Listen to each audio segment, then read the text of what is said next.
Hello, nice to be with you. Thank you for joining us. We are talking politics and religion without killing each other. I am your host, Corey Nathan. It is an honor to be a part of the Democracy Group, a network of podcasts that examines what's broken in our democracy and how we can work together to fix it. So let's get right to it. What I wanted to talk about today, we seem to have forgotten each other's humanity. There have been a couple of stories, one story in particular that happened over the last week, and it resonated with something that happened late last year, and it just resonates with a lot that's going on, on a smaller scale that isn't nationally, that doesn't become a national story. So it just got me thinking. And when we forget each other's humanity, this habit, it becomes a pattern. We begin to engage in inhumane treatment of each other. So I just wanted to think this through. I wanted to think about how we forget each other's humanity, all of these habits that we've developed, and all of these mechanisms that we have that either enhance or exacerbate our ability to see each other as human beings, or to numb that ability to see each other as human beings. And by doing so, justifying the most inhumane treatment of others or celebrating inhumane treatment of others. And then the result of that, it's this negative cycle. There's a virtuous cycle, and what would be a vice oriented cycle? There's a negative cycle, a villainous cycle. We'll call it what you will. But what happens then is when we engage in this, when we forget each other's humanity, when we justify or applaud inhumane treatment of others, those that we see, even if we see them as the other side, the schadenfreude of rooting against them, what it does is it ultimately, that vicious cycle, that's the word I was looking for, the vicious cycle, it hardens our own heart, only for the pattern to repeat itself. It suffocates our soul and hardens our heart.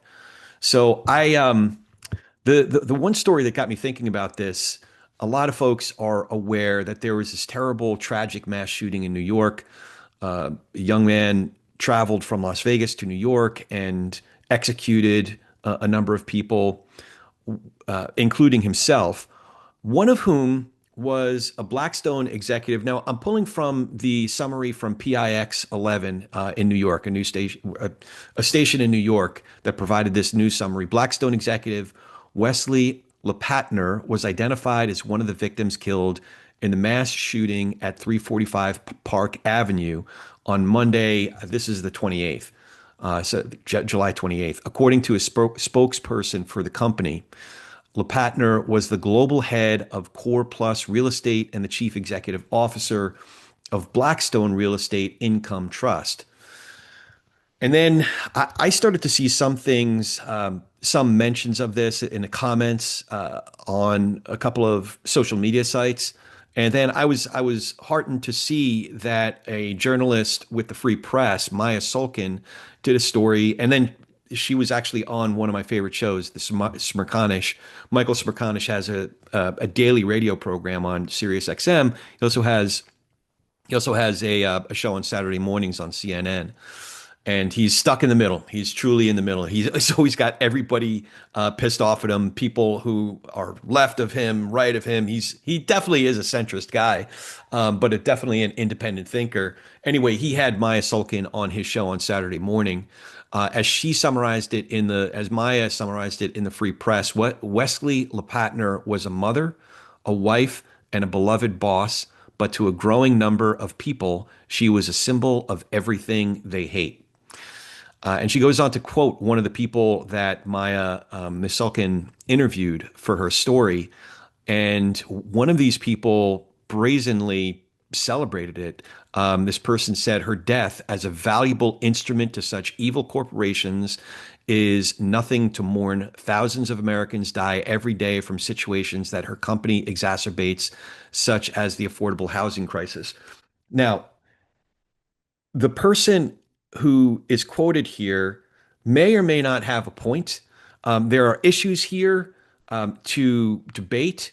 There is legislation to talk about. There are policies that affect many, many people. There are corporate policies that have an impact on our country and our communities.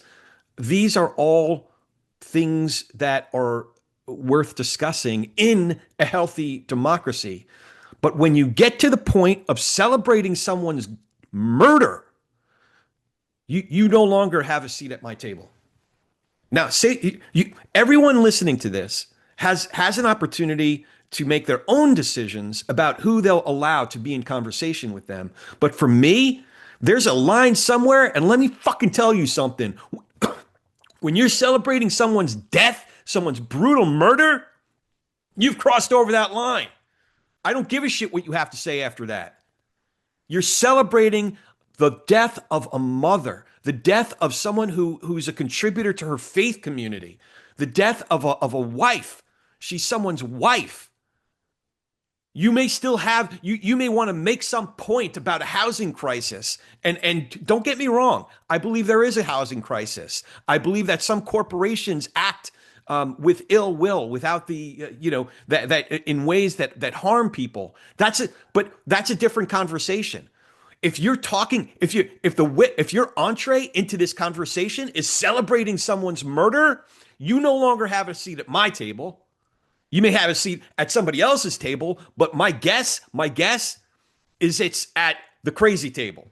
It's at an echo chamber where no one else around you is going to be persuaded. At the most, you'll have a bunch of people who already agree with you who are nodding along, or maybe they're just nodding along silently because they're afraid to say anything further. They might disagree with you, but they're not going to disagree with you at that table. Nothing productive is going to get done. You're not going to get legislation passed. You're not persuading anybody who disagrees with you. You're not winning over those who don't understand the issues that you're talking about. I have no desire to listen to anything that you have to say. You're celebrating someone's death. So my question is, how did you get there? I'm guessing that the person that was interviewed, and I have to practice what I preach. I'm guessing that the person that was interviewed feels very passionately about these issues. I'm guessing that the person that was interviewed may have a family, a circle of friends, maybe has a faith community, or some other endeavors that this person is involved with. They're a human being as well, and they're a fallible human being. So I need to extend the very same thing that I'm calling for here, and I need to extend some grace. So to that, as one human being to another human being, let me fucking tell you something. You fucking lost me. You lost me. You celebrate somebody's death. Now, this isn't the first time this has happened. This is something that's happening, it seems like a regular basis. What is happening to our moral core? What is happening to the sense of humanity? A much more high profile case, there's the Free Luigi movement. Similar instance that happened. Charlie Warzel, who writes for The Atlantic, summarized it last December. He said, Luigi Mangione has been charged with murdering United Healthcare CEO Brian Thompson in the middle of Midtown Manhattan. The killing was caught on video, leading to a nationwide manhunt, and 5 days later, Mangione's arrest at a McDonald's in Altoona, Pennsylvania. So Charlie Warzel, a great writer, a great thinker, also went on to say in that same piece, Mangione is an expression of the depth of righteous anger present in American life right now, a symbol of justified violence. Yeah, so I'm sure I'm not the only one who's seen all of these celebratory, lifting Luigi up as if he's some hero, some you know some hero of the real people I don't know. I don't know quite how you get there. It's one thing to say that the healthcare system is broken. It's one thing to sit to have a critique against the executives that are making decisions that affect many of us. And believe me, I've been in business for myself for 25 years. So I've been at the butt end of a really, really difficult health insurance, healthcare. Like I've been paying out my ears all of these years. So believe me, I have many gripes with America's healthcare system. But to get to the point of not participating in the democratic process, of not simply protesting, say, outside of United Healthcare, of not trying to, by legitimate means, have a voice at the table. And there are plenty of legitimate means to do so.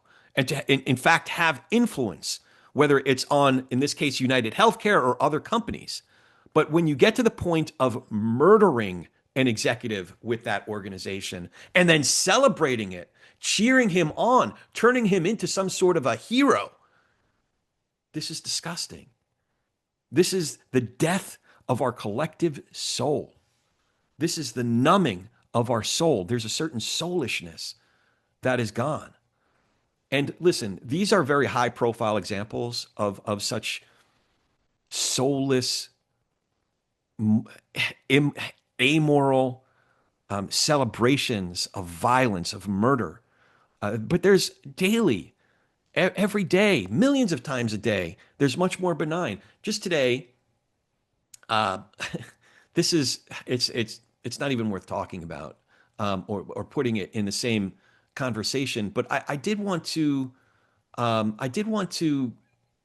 give you an example of what this looks like on a much more benign level.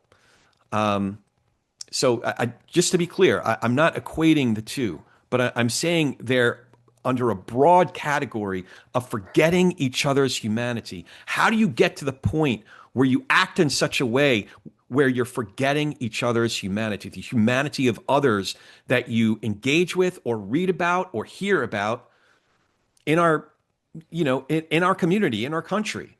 So just one example. Today I just posted, or maybe it was yesterday. Yesterday I posted, as I often do, a quote from Scripture. You guys know, folks who've been listening to this know I read the Bible every day, or I read, a couple of chapters typically.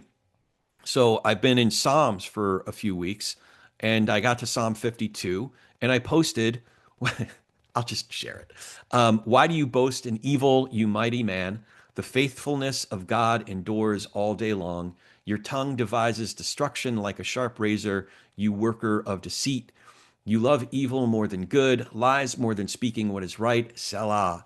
You love all words that devour, you deceitful tongue. And the psalm goes on. That's Psalm 52. So I didn't put any commentary. I just quoted that passage from Psalm 52, and I said Psalm 52, and that was it. So some dude, I don't know this dude. He just he just commented, "It figures you belong in California. You should swallow." Now, I don't know what that means. Maybe he's referring to, I don't even want to begin. And it's all in caps, by the way. This dude, I am not connected to this person. So again, I have questions. I selected all the things where it says that only people that I'm actually friends with and connected with on this particular platform can comment. But somehow this guy commented, and frankly, it's kind of, I think I know what he's referring to. But his generalizations and mischaracterizations, his assumptions, maybe he doesn't know I was quoting from Scripture. I don't know. But clearly he meant it as something derisive, and frankly, something, he was probably referring to something vile. But my question is, this fuckhead doesn't know me. I'm definitely getting the explicit rating. I've already cursed how many times, I don't know. But this moron doesn't know me. He doesn't, he just read a passage from Scripture. Maybe he didn't know it was from Scripture. Either way, listen, if you read the passage, it's obvious, who I could possibly be referring to. I've said it many times before. I can't get through a page of the Bible without it testifying against the words, action, character of Donald frickin' Trump. But that's kind of beside the point. This guy decides he's going to pipe up, and he pipes up with something pejorative, a vile reference. My question is, how do you get to that point?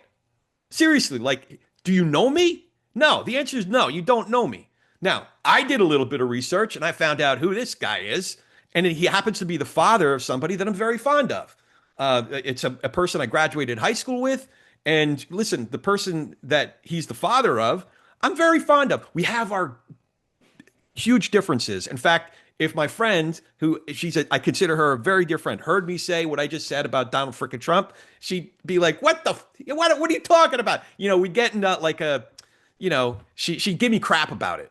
And that's fine. It's fine. So I know that about him. He doesn't know, I'm guessing he doesn't know so much about me. I also looked him up. He's wearing a New York Giants shirt. Like, I'm a Giants fan, a football Giants fan. So, all right, we got that in common. He didn't go so far. All he did was he gave himself permission to leave some pejorative remark with some vile reference on my page. Based on what? Based on nothing. Based on nothing. So my question is, how do we get there? How do we get there? How do we get to the point of dehumanizing each other to the point where you feel permission to leave such remarks? Now, like I said, I'm not comparing the murder of people in cold blood.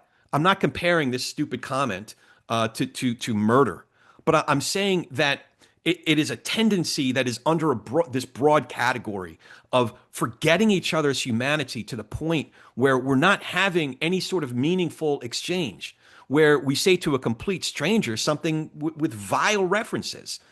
Something that is meant with no intent other than to do some harm, to do some hurt, right?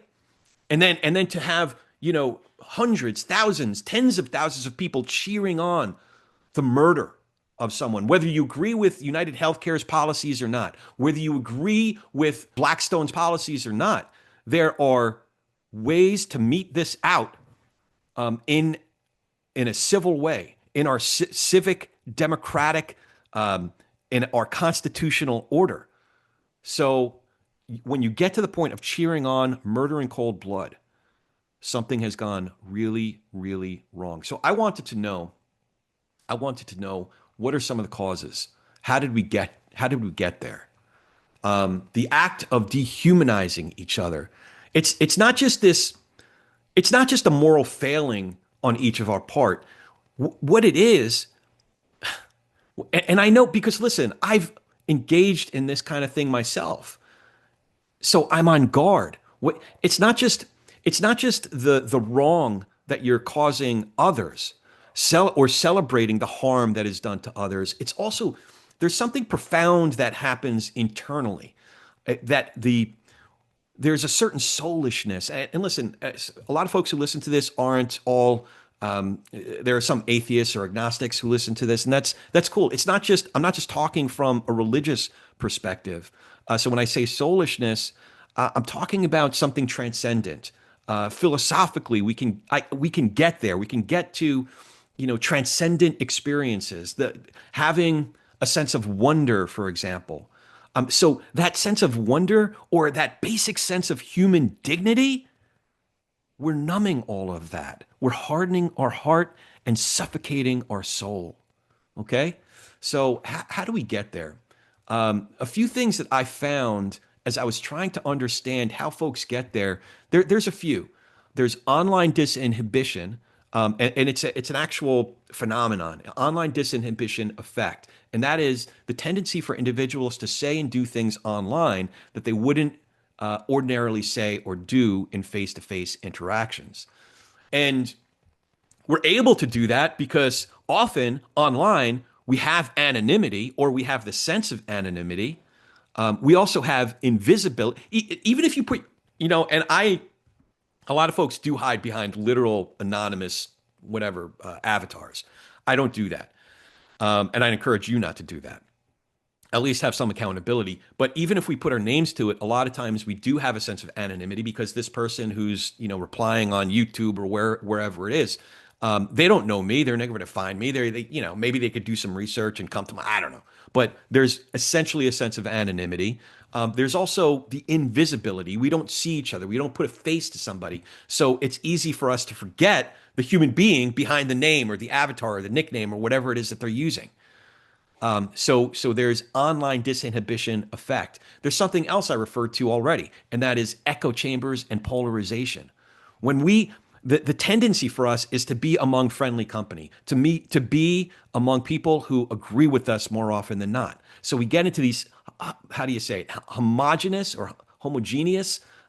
groups where the folks that we encounter, the folks that we come in contact with, are only reinforcing information, which then leads to intensified sense of group identity, and then a group identity leads to hostility towards others, towards those people, towards them. And that happens over time. It happens because there's a sense of threat. Those people, they're coming to take away your rights. They're coming to kill your babies. They. It's been happening for many, many years, and it's not just a phenomenon of right-wing media. The sense of threat that they're coming to do X, Y, and Z. They're coming to ruin our democracy. They're coming to end America, right? And I've expressed some of this, but I try to be specific in terms, when I do, I try to be specific in terms of what the concrete threats to our democratic republic are, what the concrete actual threats to our constitutional order are. So as not to get hyperbolic about it, but to get specific about it, but also at the same time to lift up the bulwarks of our constitutional order, the bulwarks of our system that have held fast in our democracy in this country. So, but there is this perceived threat of us versus them. They are trying to do this. They're trying to kill your babies. They are, ransacking and murdering and raping, and the sense of threat. There's the amplification of that. There's the amplification of those threats, which gets cycled around. And by the way, the business model of a lot of these mechanisms, a lot of these platforms on which we're communicating with each other, their business model is only to amplify that, is only to continue to recycle that. They know people will stay engaged on their platform if they're scared or if they're angry or both. So there is a business incentive there. Now, I realize that it pisses me off, but I'm not going and hunting down anybody at Facebook or Meta or Blue Sky or Fox News. Nor would I ever cheer on any harm done to any of those any folks that are associated with those companies. As much as I disagree with their business model, and I've voiced it many times, whether it's individual pundits or organizations. I would never get to the point of cheering on harm done to individuals associated with those organizations or those individuals themselves. But then what happens is there's a perceived threat. There's the amplification through the algorithms, if you will, and there's a rigidity, a crusting. We only get encrusted and more rigid in these beliefs. So we're only in those echo chambers. We're only listening to people that agree with us. We're encrusting and rigidifying, if that's a word, the way that we look at the other side, people who don't agree with us. We're not coming in contact with them. And again, another vicious cycle. As well as I've already referred to it. There's a word for when you're cheering on the harm of others, when you're cheering on, it's a schadenfreude. It's like this pleasure that's derived from others' bad luck or the harm to others. So this is all a vicious cycle. So the next question is, what do we do about it? What is the solution? How can we disrupt the vicious cycle? How can we just kind of pull back from the scary ride, just get off of it and maybe introduce something a little bit different? One way I've already alluded to, and that is a concept known as Imago Dei. Imago Dei. Again, a lot of folks who listen to this are religious, so I can share, from Genesis, Christians, Jews, for the first chapter of the Bible, Genesis 1:26, the God character says, "Let us make man in our image, after our own likeness." So the idea that we're created in the image of a transcendent being, right? Now, I believe that, again, uh, listen, I'm not trying to tiptoe around it because but I do want to be sensitive to those who are agnostic and atheist. So I don't apologize for my beliefs. I believe in this stuff. These are authoritative to me, but I also welcome those who don't see this as authoritative. Like I said, we can get there philosophically in a non-religious philosophical way. Immanuel Kant, for example. Immanuel Kant talks about the way human beings possess dignity just by virtue of our ability to reason, our rational nature, and our capacity for autonomy. The sense of C.S. Lewis talks about the sense of the numbness, the transcendent. I keep talking about a lot of the same things. A sense of wonder, these things that are transcendent.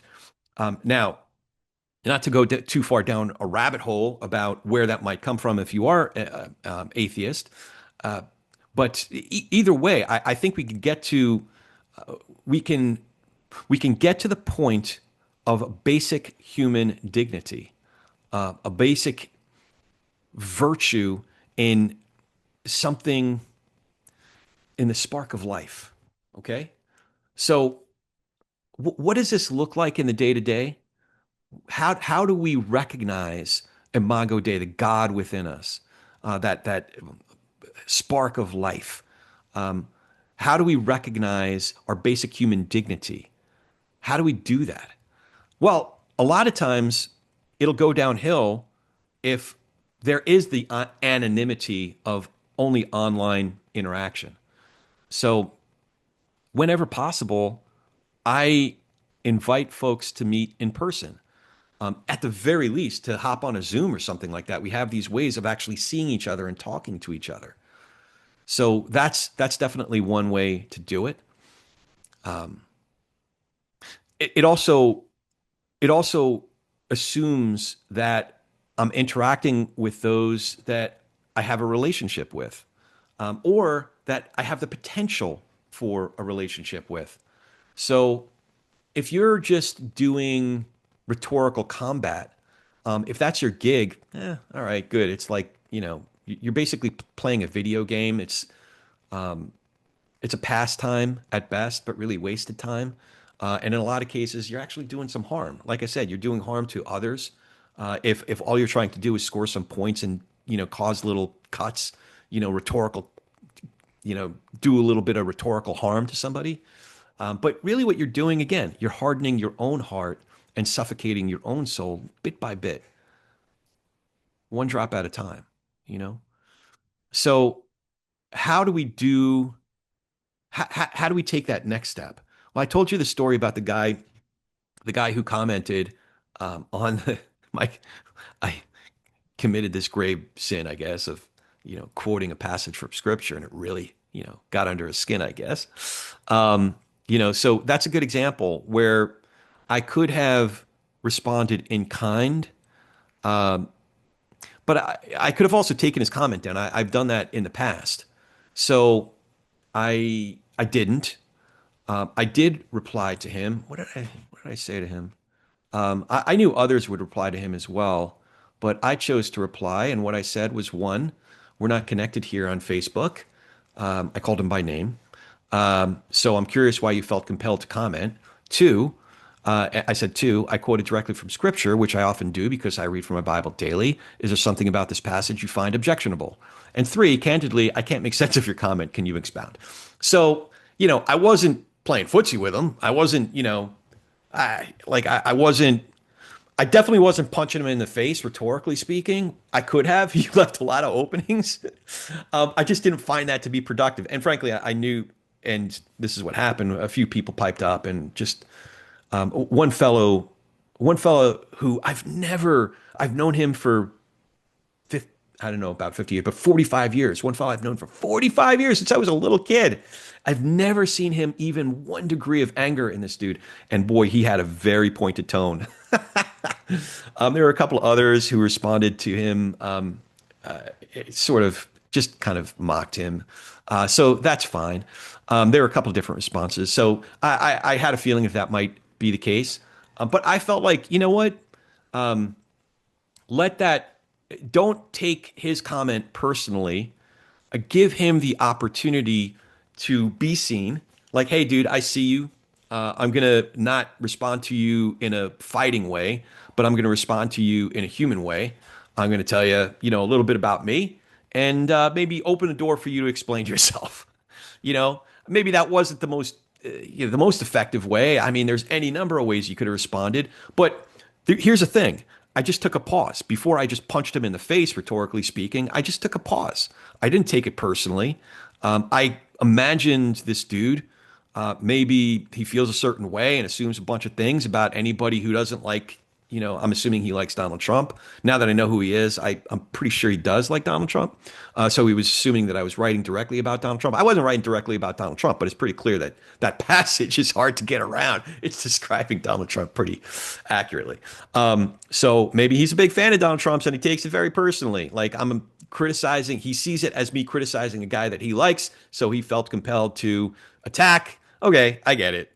I get it in the same way that I would see a 3-year-old throwing a mini temper tantrum. But at least I'm seeing him as a human being, a rash human being, a human being with flaws, but a human being nonetheless. So, so I took a pause. I gave him some grace. I didn't react to the one negative comment negatively. I kind of let it roll off my back, and I reacted to him in a way that gave him the opportunity to maybe have a conversation about it. The other thing I did was I did a little work. I tried to eat when possible. I tried to look for who is this person as a person, right? I tried to look for his humanity, understand a little bit about him, and I found out a little bit about him that I could connect with.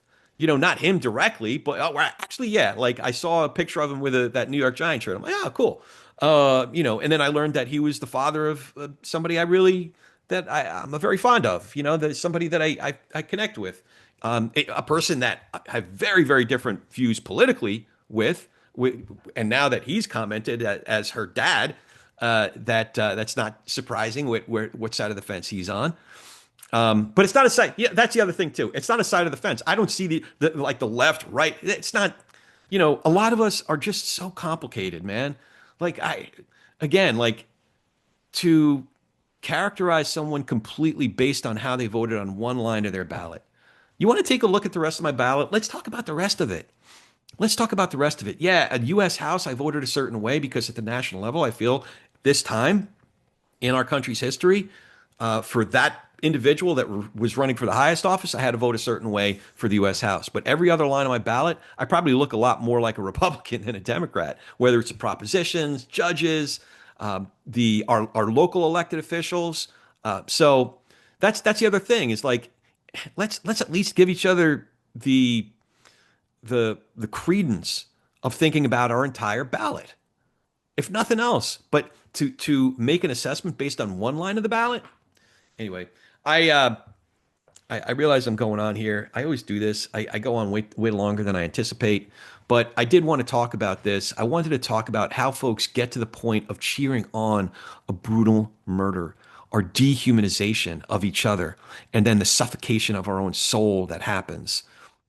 But then also what we can do about it.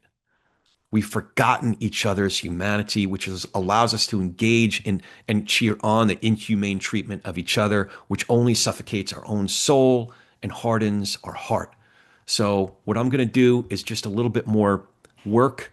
I'm going to find out, to learn about someone's humanity. I'm going to take a pause when somebody, whether it's online or in person, and I'm going to try to meet people in person whenever possible. I'm going to give somebody grace. I'm not going to react to one negative comment. I'm going to try to let it roll off my back. And I'm going to model the proper behavior. I'm going to try to see the humanity in others as opposed to just punch them in the teeth, whether it's in person or rhetorically. So that's all I got today. As always, if you dig what we're doing here, remember to follow the show, write that review, and now you can watch these conversations on YouTube. It's youtube.com/@politicsandreligion. It's youtube.com/@politicsandreligion. And I am at Corey S. Nathan, at Corey, S as in Sam, Nathan, at Corey S. Nathan on all the socials, including Substack. We have those links in the show notes. So you can find us on all the things. Your support really does make a difference. I love engaging with people. By the way, that comment, was such an anomaly. So many of my encounters, so many of my conversations are really edifying, really enjoyable. I learned so much from engaging with folks. So that's why I'd love for you to follow us. Thank you for all of it. Now go talk some politics and religion with gentleness and respect, and have a great week.